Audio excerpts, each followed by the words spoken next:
මෙන්න මේ ලක්ෂණ හතර තියෙන මිත්‍රයා කවදාවත් ඔබ අතහරින්න නැතුව හිටියොත් ඔබේ දියුණුව තියෙන්නේ එතනමයි.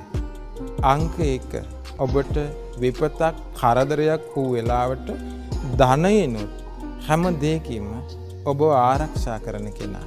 අංක 2 ජීවිතයේ විපතක් කරදරයක් ආපු වෙලාවට ඔබ වෙනුවෙන් ජීවිතේ පුදා ඔබව අත් නොහැර සිටින ඔබ ළඟින්ම සිටින කෙනා.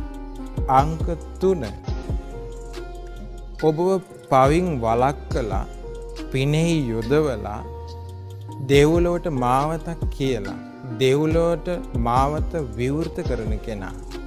අංක 4 ඔබේ දියුණුව දැකලා සතුටු වෙන අන් අය නුගුණ කියනකොට ඒ අයට නුගුණෙන් දොස් කියන අන් අය ප්‍රශංසා කරනකොට ඒ අයට ප්‍රශංසා කරන කෙනා.